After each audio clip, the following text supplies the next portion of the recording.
ہم ہر شعبے میں ہم بےمان ہیں. کیوں ہیں؟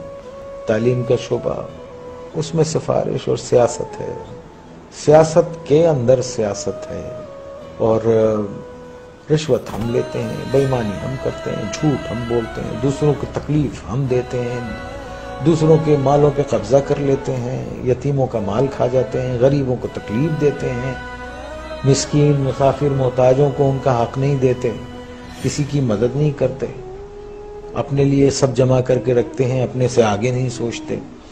تو آپ یہ دیکھیے ایسے معاشرے جو ہیں وہ اگر آپ اتنے برے ہو رہے ہیں جس طرح سے نظر آ رہا ہے آپ کو، تو اگر آپ قرآن شریف پڑھیں تو اس میں جو قومیں اللہ تعالیٰ کی احکامات کو نہیں مانتی اور جو ان سب چیزوں میں نافرمانی میں جب بہت آگے چلی جاتی ہے تو اللہ نے کہا ہے میں ایسی قوم کو تباہ کر دیتا ہوں اور پھر ان کی جگہ دوسرے لوگ لے آتا ہوں. اللہ کہتا ہے کہ میرے لیے یہ کام کوئی مشکل نہیں ہے. تو جو لکھ پتی ہے وہ کروڑ پتی ہونا چاہتا ہے، جو کروڑ پتی ہے وہ اربوں پتی ہونا چاہتا ہے، جو اربوں پتی ہے وہ اس سے زیادہ پیسے والا ہونا. ایک آدمی جس کی تنخواہ 12,000 روپے مہینہ ہے، اس کے گھر کے اخراجات 80,000 روپے کے ہیں.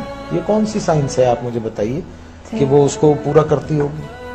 اور یہاں 60% لوگ ایسے ہیں جن کی تنخواہیں اتنی ہیں، لمیٹڈ ہیں، اور ان کے اخراجات جو ہیں.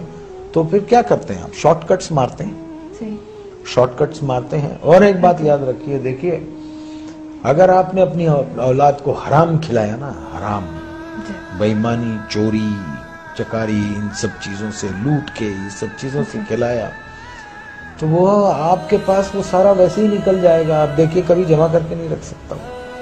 اگر اس کے پاس رہے گا، جمع بھی ہوتا ہے، تو ایک ڈیزاسٹر ہوگا اور سب ختم ہو جائے گا. تو ہم کو ٹھیک ہونا چاہیے. ہم انسان ہیں، جانور نہیں ہیں. ہم کو صحیح ہونا چاہیے.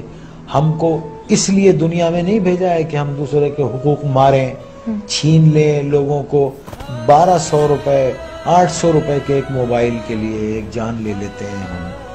کبھی وہ تنہائی میں بیٹھ کے وہ سوچتے نہیں ہوں گے کہ ایک انسان کی زندگی جب وہ پیدا ہوتا ہے تو وہ گوشت کا لوتھڑا ہوتا ہے، پھر وہ انسانی فارم میں آتا ہے، پھر وہ دنیا میں آتا ہے بے سہارا، بے بس. ماں اس کو 9 مہینے پیٹ میں رکھتی ہے، پالتی ہے، پھر وہ گرم سرد کا مقابلہ کرتا ہے اور بڑا ہوتا ہے، چوٹیں لگتی ہیں، دھوپ ہے، بارش ہے، اور پھر ایک آدمی اس کو ایک 500 روپے کے موبائل کے لیے اتنی تک و دو سے پلنے والے بچے کو گولی مار کے چلا جاتا ہے.